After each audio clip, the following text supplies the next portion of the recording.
Yes, अब हम graphical method of solution of a linear a pair equation of a pair of linear equation, graphical method की बात करेंगे। Graphical method से कैसे भी किसी भी लीनियर पेयर इक्वेशन का सोल्यूशन हम निकालते हैं, उसके बारे में हम चर्चा करेंगे। चलिए देखते हैं। फर्स्ट ऑफ ऑल, सिंस 4 2, इससे जो हमने पहले देखा था 3.1 में कि 4 2 is only common point on the lines, there is only one and only one solution for this equation, for this pair of linear equation. अगर दो लाइन्स एक जगह पर इंटरसेक्ट कर रही हैं ग्राफ पर, तो इन दोनों लाइन्स का सिर्फ ओनली वन सोल्यूशन होगा, एक ही सोल्यूशन जो है यहाँ पर हमें देखने को मिलेगा, अगर वो एक लाइन एक जगह पर, एक पॉइंट पर, एक बिंदु पर इंटरसेक्ट कर रही हैं। तो अगर वो लाइन कॉन्साइड कर रही हैं, यानी एक दूसरे के ऊपर हैं, संपाती हैं, तो इनफाइनाइटली मेनी सॉल्यूशंस, उसके बहुत सारे सॉल्यूशंस जो है हो जाएंगे, क्योंकि ये दोनों इक्वेशंस हम देखते हैं इक्विवेलेंट हैं। ये दोनों इक्वेशंस क्या हैं? इक्विवेलेंट हैं। जब इक्वेशंस इक्विवेलेंट हो जाते हैं तो it means the both have the equation have infinitely many solutions. ठीक है। इसी तरह तीसरा केस हमने देखा था कि जब लाइन पैरेलल हों तो देयर इज़ नो सोल्यूशन, जब लाइंस पैरेलल होती हैं तो उसका कोई सोल्यूशन नहीं होता है। ठीक है। यहाँ आप देखिए द लाइंस आर पैरेलल। ठीक है। अब यहाँ पर ये टेबल बहुत ही इंपॉर्टेंट है, जो आपको ध्यान भी रखनी है और कई बार पूछा भी जाता है। फर्स्ट ऑफ ऑल इसको कंपेयर करेंगे A1 A2 B1 B2 C1 C2, compare the ratios, graphical representation, algebraic interpretation. यहाँ पर इन दोनों पेयर्स की बात करते हैं पहले। जब हम A1 A2 और B1 B2 को इक्वेट करते हैं तो हम ये देखते हैं ये इसके बराबर नहीं है। बराबर नहीं है, इसका क्या मतलब हुआ कि लाइंस जो है इंटरसेक्ट करेंगी। लाइंस इंटरसेक्ट करेंगी, इसका मतलब क्या हुआ कि उसका एक ही सोल्यूशन है और वो यूनिक होगा। यानी दीज उन दो पेयर्स की, उन दो इक्वेशंस का कि सिर्फ एक ही सोल्यूशन होगा और वो यूनिक होगा। इसी तरह सेकंड पर आ जाते हैं। यहाँ पर हम देखते हैं A1 A2 B1 B2 और C1 C2 तीनों क्या हैं? इक्वल हैं। और इस केस में हम देखते हैं कि पहली इक्वेशन दूसरी इक्वेशन की क्या होती है? इक्विवेलेंट होती है। और इक्विवेलेंट होने से क्या होता है? लाइंस क्या करती हैं? कॉन्साइड करती हैं, कॉन्साइडेंट लाइंस, यानी एक दूसरे के ऊपर जो है लाइंस चलती हैं।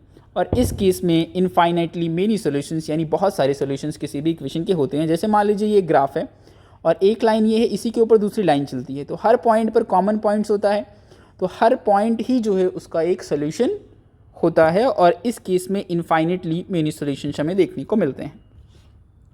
थर्ड पार्ट पर जब हम आएंगे तो हम ये देखते हैं कि A1 is equals to A1 upon A2 is equals to B1 upon B2, but B1 upon B2 not equals to C1 upon C2। इस केस में क्या होगा बच्चों? इस केस में lines are parallel and the pairs of equation does not have any solution, यानी no solution। Parallel lines होंगी, कोई सोल्यूशन नहीं होगा।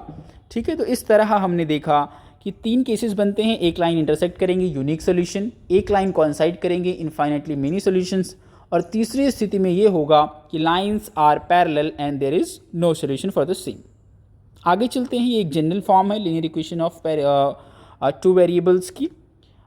ठीक है। आगे हम यहाँ पर देखते हैं intersecting lines A1 upon A2 not equals to B1 upon B2, जो अभी हमने बात की। कॉन्साइडेंट, तीनों इक्वल होंगे। पैरेलल, लास्ट वाला B1 upon B2 not equals to C1 upon C2 होगा। इस केस में जो है लाइंस क्या होंगी? पैरेलल होंगी। Check graphically whether the pair of equation, graphically check करना है क्या कंसिस्टेंट हैं। If so solve them graphically, अगर कंसिस्टेंट हैं तो आप उसको सॉल्व करिए। ठीक है। तो यहाँ पर हम देखते हैं, इसको ग्राफिकली बना लेते हैं। दोनों इक्वेशन की, फर्स्ट इक्वेशन की टेबल ये है और सेकंड इक्वेशन की टेबल ये है। जैसे ही आप इसको रिप्रेजेंट करेंगे आप देखेंगे there is a common point. ये कॉमन पॉइंट हो जाएगा जहाँ पर ये दोनों क्या कर रही हैं? इंटरसेक्ट कर रही हैं। तो what does it mean? It means there is only one solution, सिर्फ इसका जो है एक ही सॉल्यूशन होगा और वो यूनिक होगा, क्योंकि लाइंस जो है इंटरसेक्ट कर रही हैं एक जगह पर। Only one solution and that solution will be the unique. आगे चलते हैं। Graphically find whether the following pair of equation has no solution, unique solution और इनफाइनिटली मेनी सॉल्यूशंस। आपको कंपेयर करना है और बताना है कि क्या इसका कोई सोल्यूशन नहीं है, या फिर यूनिक सोल्यूशन है, या फिर इनफाइनिटली मेनी सॉल्यूशंस है। कैसे करेंगे? इसको कंपेयर करिए। जैसे ही आप कंपेयर करेंगे आप देखेंगे this is the same equation as 1। ठीक है। जैसे ही आप इसको 5/3 से मल्टीप्लाई कर रहे हैं और मल्टीप्लाई करने के बाद आप देखेंगे कि ये क्या आ जाएगा? 5x आ जाएगा, ये जो है 8y आ जाएगा और ये +1 आ जाएगा। ठीक है, 5/3 से मल्टीप्लाई करने पर। तो ये इक्वेशन जो है इसके बराबर है, इक्विवेलेंट है। और इक्विवेलेंट इक्वेशन तभी होती है जब there is a infinite solutions, infinitely many solutions होते हैं और लाइन क्या होती है, कॉन्साइडेंट होती है। ठीक है, is it clear to you? आगे चलते हैं। सिमिलरली इसमें भी इक्वेशन दी गई हैं, आपको वही काम करना है फिर से। You have to check whether the solution is consistent और नॉट। तो आप इसको ग्राफ पर रिप्रेजेंट करेंगे और देखेंगे कि there is only one line, unique solution. Unique solution है, एक ही इंटरसेक्टिंग है, वन पॉइंट पे इंटरसेक्ट कर रहे हैं, तो इट मीन्स जो है इसका एक सोल्यूशन होगा और वो यूनिक होगा। ठीक है, आगे चलते हैं। एक्सरसाइज 3.2, इसमें एक्सरसाइज 3.2 में कुछ क्वेश्चंस हैं जिनको आप देख सकते हैं। एक क्वेश्चन को हम लेंगे, हर एक पार्ट से कोशिश करेंगे एक क्वेश्चन को लें और आपको समझाएं कि इसका कैसे आंसर आप निकाल सकते हैं। इसमें चलिए फर्स्ट क्वेश्चन के second part. 5 pencil 7 pills together cost 50। तो 7 5x pencil suppose x, pen suppose y is equals to 50। 7 pencil 7x, 5 pens 5 is equals to 46। Find the cost of 1 pencil in 1 pen. इसको आप पहले इसकी table बनाइए और then you have to find the solution by the graphical method. Table बनाने के बाद इसको आप लाइन पर रिप्रेजेंट करिए और लाइन पर रिप्रेजेंट करने के बाद इसका ग्राफिकल मेथड से आपको सोल्यूशन निकालना है। ठीक है, क्वेश्चन नंबर 2 पर आते हैं। क्वेश्चन नंबर 2 पर जैसे ही आप आएंगे आप देखेंगे कंपेयर करना है A1 A2 B1 B2 C1 C2 को। थर्ड पार्ट लेते हैं। A1 क्या है बच्चों, 6 है। A2 क्या है, 2 है, अपॉन -3/2 और 10/10 यहाँ पर क्या आ जाएगा, 10/9। कंपेयर करिए इसको, 3 1, ठीक है, 2 3 6, 3/1 equals to 3/2 not equals to 10/9।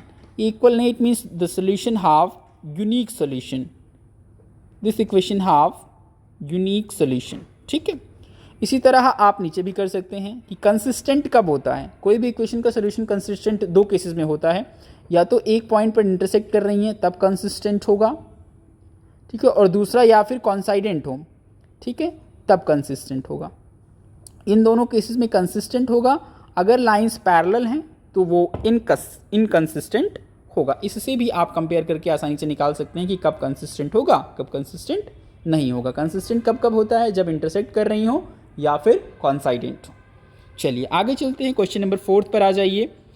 Pair of which of the following pair of linear equation are consistent, inconsistent, if consistent obtain the solution graphically. फिर से वही क्वेश्चन है, आपको बताना है कि क्या ये कंसिस्टेंट हैं या नहीं हैं। तो आप कंसिस्टेंट कैसे डिसाइड करेंगे कि कंसिस्टेंट हैं या नहीं हैं। तो दो केसेस आते हैं इसमें, अगर जो है एक लाइन पर इंटरसेक्ट कर रही हैं तो यूनिक सोल्यूशन होगा और वो कंसिस्टेंट होंगी। दूसरे केस में लाइंस क्या होंगी, कॉन्साइडेंट होंगी, वो भी कंसिस्टेंट होंगी। ठीक है, कंसिस्टेंट होंगी। लेकिन जो लास्ट केस है, जब लाइंस पैरेलल आ जाती हैं, कोई सोल्यूशन नहीं होता है, तो वो इनकंसिस्टेंट हो जाती हैं। तो आप क्या करेंगे, इसमें A1 A2 B1 B2 and C1 C2 को कंपेयर करिए। इसको पहले जनरल फॉर्म में लिखिए, कंपेयर करिए, then you have to find the solution of the given equation. ठीक है, इसी तरह क्वेश्चन 5 भी कर सकते हैं। The half the parameter of a rectangle garden whose length is how much metres, length is 4 metres, length जो है 4 मीटर है और width is 36 metre, find the dimension of the garden. ठीक है, रेक्टेंगुलर गार्डन है, whose length is 4 metre more than its width is 36, find the dimensions of the garden। ठीक है, तो आप इसको भी सॉल्व कर सकते हैं। Half the parameter of a rectangle of garden whose yes, तो इसमें आप कैसे करेंगे, क्योंकि हाफ जो है पैरामीटर दिया गया है, ठीक है, 36 यानी हाफ पैरामीटर यहाँ से लेके यहाँ तक, तो आप पूरा जो पैरामीटर हो जाएगा वो 72 मीटर्स हो जाएगा। लेंथ इज़ 4 मोर, तो x + 4 और ब्रेथ क्या आ जाएगी, x आ जाएगी। दोनों कंपेयर करके आप 72 को इक्वल करिए, then you have to find the value of x, उससे आप लेंथ और ब्रेथ निकाल सकते हैं। इसी तरह फिर हम बात करेंगे intersecting lines, coincident lines and parallel lines. Right another equation in which variable such geometrical representation of the pair is formed as this.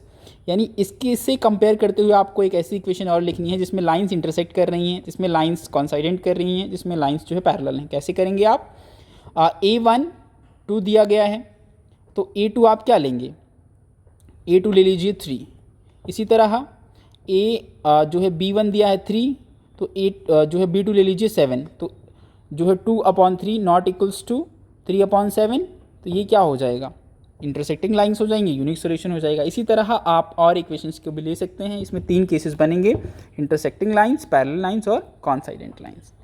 ठीक है, तो ये हमने जो है एक लास्ट क्वेश्चन है और हम डिस्कस कर लेते हैं। इसमें क्या है, draw the graph of the equation this and this, determine the coordinates of vertices of a triangle formed by these lines and x axis, set the triangular region. बहुत अच्छा, वेरी गुड।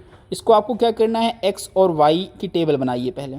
ठीक है, जैसे ही टेबल बनाएंगे आप, बता दे रहा हूँ आपको कैसे आप इसको सॉल्व कर सकते हैं। टेबल बनाएंगे, टेबल बनाने के बाद आप इसको दोनों लाइन को ग्राफ पे रिप्रेजेंट करेंगे। ठीक है, जैसे मान लीजिए ग्राफ पर ये लाइंस आ गई। ठीक है, इन दोनों लाइंस में फिर आपको एक्स एक्सिस से जो लाइन बन रही है, एक्स एक्सिस से जो ग्राफ बन रहा है, उससे क्या करना है, ट्रायंगल कंप्लीट करना है। ठीक है, ये आ गया। ठीक है, पहली लाइन, दूसरी लाइन और एक्स एक्सिस से जो तीनों से मिलकर एक ट्रायंगल बन रहा है, उस रीजन को आपको सेट करना है। ये इस क्वेश्चन में बेसिकली हमें करना था। और इसके कोऑर्डिनेट्स भी बताने हैं, कोऑर्डिनेट्स भी आप बता सकते हैं, जहाँ पर ये काट रही हैं वो कोऑर्डिनेट्स हो जाएंगे इसके। ठीक है, तो ये बच्चों एक्सरसाइज जो है आपकी थी, दैट इज़ द 3.2 जो कि हमने यहाँ पर डिस्कस की। चलिए, that's enough for this video, thank you.